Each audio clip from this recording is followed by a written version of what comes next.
We're at Shakespeare Ghost Town in Lordsburg, New Mexico. This is gonna be awesome.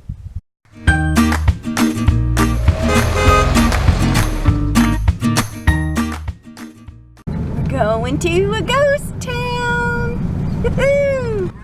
This road is almost as bad as the road when you drive into the RTR. Oh my God, only there's no, there we go.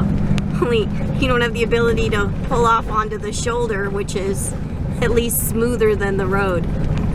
Okay. My goodness, this is as bad as roads when you go boondocking. And I'm just trying to get to a ghost town. Uh-oh. Okay. So I have got a serious dip here, an arroyo. And remember how I got stuck in a wash? So now I gotta make sure I don't get stuck.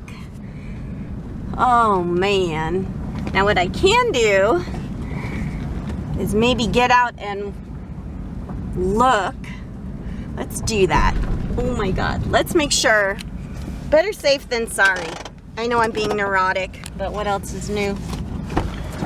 Oh God, remember my video where I got stuck in a wash? So now I'm wash phobic, and we are almost, or I guess we are at the Shakespeare Ghost Town in Lordsville, New Mexico. First stop in New Mexico. And I have to cross this little itty bitty arroyo. And look at this, see? I know to be a good girl and check stuff. So, look at that. Right now, looks like I'm already getting caught. Look at how close this is to the ground. I love my cargo carrier, but I'm telling you, see, if I didn't have it, I wouldn't even be, I mean, my clearance is still kind of, I'm kind of there. All right, so here's what I'm gonna do. I'm just gonna creep. I think, I don't understand physics, but I think when this tire goes up, that goes up. So let's see if that's the case. Oh, thank God, I cleared it. I hope I clear it on the way out too.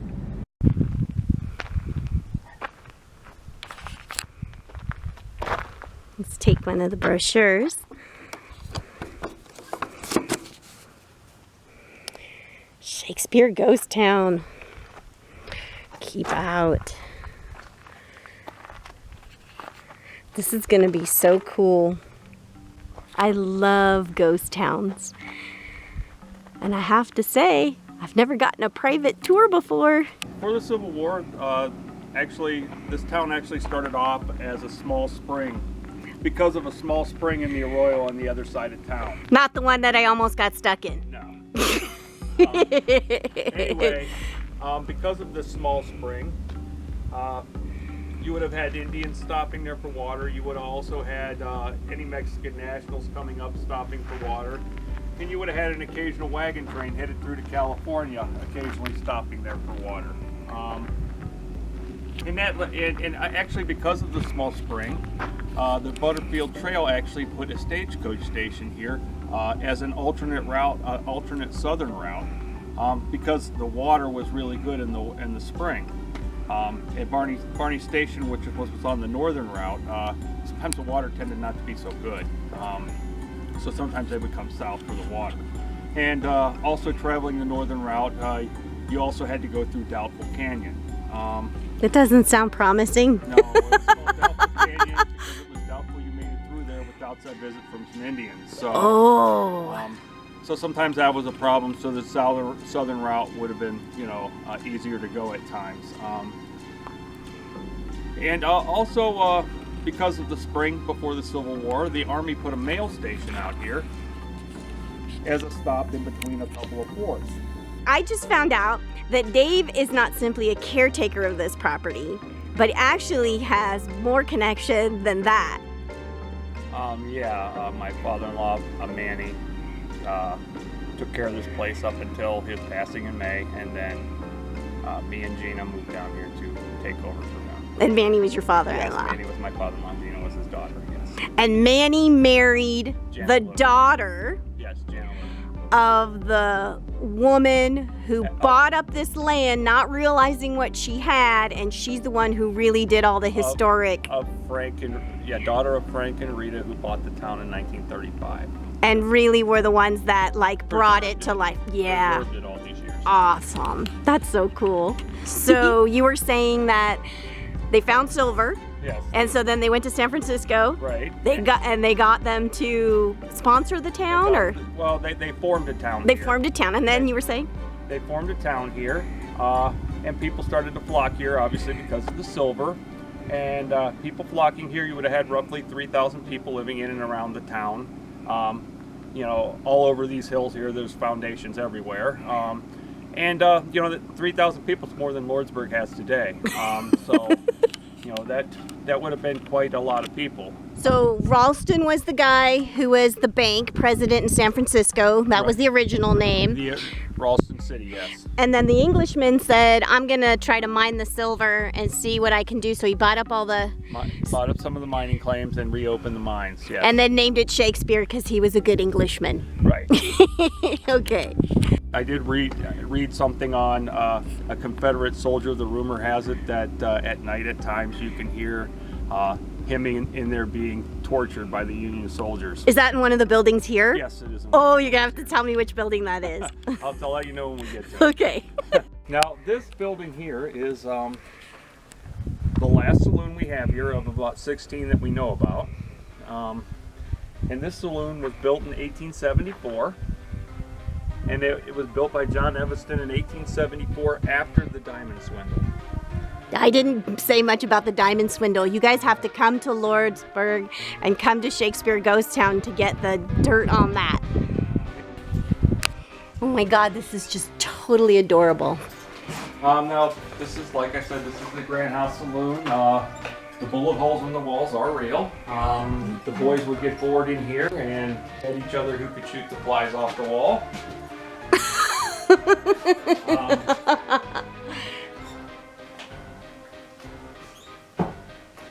Wow. Now, there is one story from the Prohibition era about this particular building. At that time, there wasn't a lot of law enforcement out here, even then. And your coffee cup at that time may or may not have coffee in it. Oh. Gotcha. Anyway, some miners that had a mine up on Lee's Peak used to go in town into Lordsburg and do their bankroll and then go back up and pay their miners. Well, one particular evening, on their way back up to pay their miners, they stopped in here for a little liquid refreshment. Well, in stopping in here, they, the boys in here seen what they had, their bankroll, and they decided they would get them involved in a crooked card game. Uh-oh, crooked card games. Never good. Well, one problem for the boys in here drinking is the miners were a little smarter than the cowboys, and the miners cleaned the cowboys out, which highly upset them. And for that, they were chased out the back of this building and up the arroyo and gunned down. Uh-oh. And their bodies were supposedly taken and thrown in a well about 50 yards out the back of the building. That would kind of taint the drinking water, huh? Yeah. Anyway, before they were gunned down, supposedly they hid this bankroll that they had. And as the story goes, no one's ever found the bankroll. And at night you can supposedly see the ghosts of the miners wandering up and down the arroyo. Oh. Interesting. Okay, there's reason to come back here. Do you ever see people with like metal detectors and stuff like that? Wow. Wait, would it be metal or would it be paper? I don't know. Interesting. I'm not sure. I'm guessing if it was paper, it would be dissolved by now. Right. Oh God, I'm creeped out. Uh-oh. What's this all about? Yeah, well, this not only served as a dining room for the stagecoach passengers, it also served as the hanging room. Oh my God. Lack of tall trees in the area, you needed some place to stretch somebody's neck. This was the place. Oh my God. We don't know how many people met their ends at the ends of these ropes. We do know the last two gentlemen that You do? met their ends at the ends of these ropes. Yep, and they were hung in 1881. And they're both actually buried in the common grave down at the Shakespeare Cemetery down here. That's what I passed on the way in, Yes, right? Yes. A gentleman by the name of Sandy King and a gentleman by the name of Russian Bill. Why did they get hung? Well, Sandy King had arrived with the original mining boom. Ultimately, what got him hung was the morning before he was hung, he went over to the general merchandise and purchased himself a silk hanky. Well, the clerk found it rather amusing that the big tough cowboy was buying himself a silk hanky. Oh no. The clerk poking fun at him, you know, Sandy being the type of gentleman he was, didn't take very kindly to being poked fun at. So he thought he would teach the clerk a lesson. So he grabbed the clerk by the arm and shot a finger off. Well, in doing so, the clerk was very well liked. Sandy not so much. The local militia got together and decided enough's enough with him, and his presence on this earth was no longer needed, so they decided they were going to hang him. Russian Bill had arrived here, and he had some miners show up and claim that he robbed them out of a $2,000 mining claim. Not a lot of money today, but in the 1800s, that was a lot of money. I wouldn't sneeze at 2,000. Well, I don't think that was the real reason Russian Bill got hung. Russian Bill was kind of a ladies' man. He dressed the part. He always had the fancy clothes and everything. Well, Mrs. Woods owned the hotel at the time, and she had a daughter named Jessie. But Russian Bill fancied Jessie. Mm-hmm. The problem with that is, so did one of the local militia by the name of John Phillips. He also fancied Jessie. So that was probably a convenient reason for John Phillips to get rid of the competition. Mm-hmm.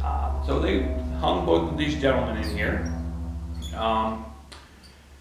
And interesting story, several months later, they got a letter from Russian Bill's mother inquiring into the whereabouts of her son. She was receiving his letters, and all of a sudden he quit writing.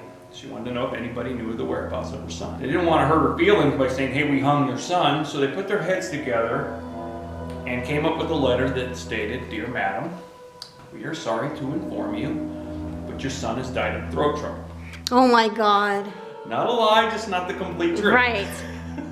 I gotta tell you, it's probably psychosomatic, but I don't want to be in this room. I swear my neck hurts being in here. I'm not kidding. We're gonna go back out and go back. Yeah, I don't like this room.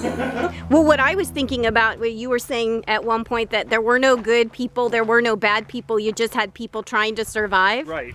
And I'm like, oh God. It could go back to something like that. Yeah. There is one story of this saloon. It's called Death Over an Egg. Death over an egg. Death over an egg. Oh, no. Anyway, well, before the railroad went in, everything had to be hauled in by freight wagon. That included eggs. There were no chickens here. This was a mining town. Aha. They didn't have chickens here. No chicken, no sheriff, Right. no school, It was basically no miners. church. Miners only. Right. Well, Okay. there were women here. But the women here, you wouldn't write home to mom about, but. Okay, so one of the miners came in for breakfast. Okay.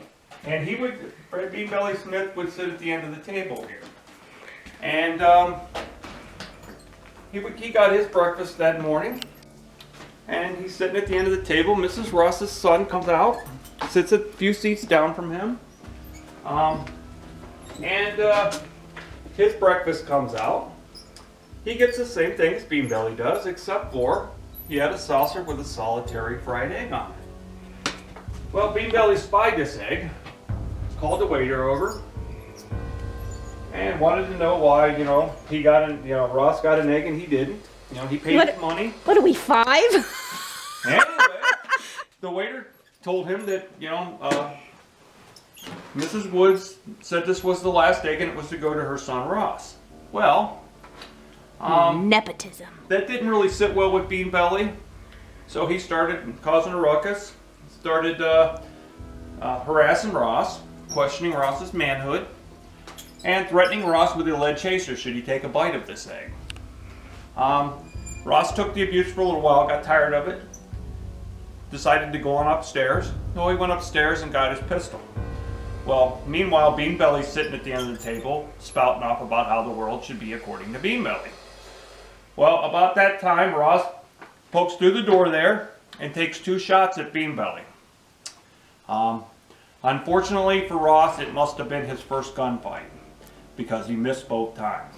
Oh my God. And by that time, Beanbelly stood up and put one right in the middle of his chest and killed him right in front of that door.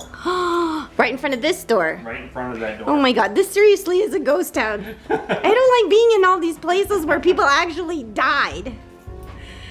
Wow. So the scene of the crime was right there. Yeah. So this guy, Ross, he stood here to shoot somebody there and missed? Twice. Poor guy. Even I have better aim than that. How quaint. Huh. Wow. So is this like the sitting area that went with that room? I would guess. I don't know for sure though. Wow. Very cool.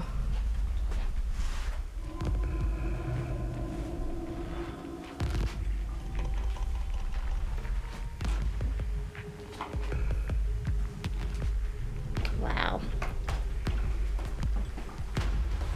I wonder how many butts have sat in these different chairs. So this is the post office?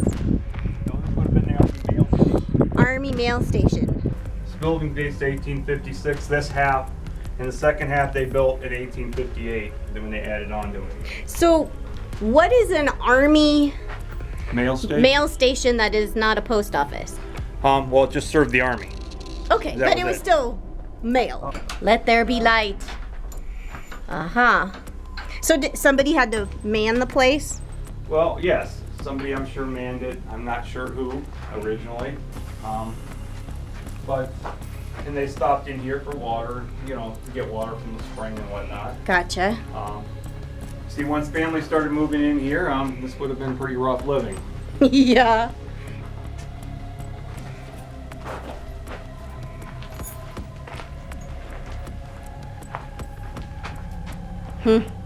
Now the table and chairs are reconstructions. I don't know how actually old they are, but would have been the type of furniture you would have had for the time. Okay, tell me about this Lincoln Log-esque furniture. The furniture would have been the furniture like you would have had for the time. So you could take it apart and put it on your wagon, and it didn't take up much space. Kind of take it apart, kind of like Lincoln Logs, and it wouldn't take up much space because you could all just disassemble. And lay flat. Right. Interesting.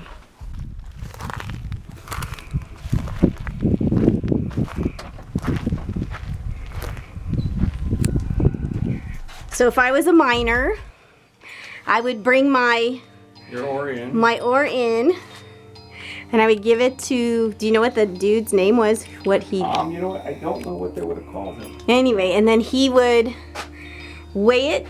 He would check it and see, you know, and do the various things they had to do to it, whether it be melting it down or crushing some of it up before they melted it down, mixing whatever chemicals they had to mix it with, to figure out, you know, what kind of quality of their ore was.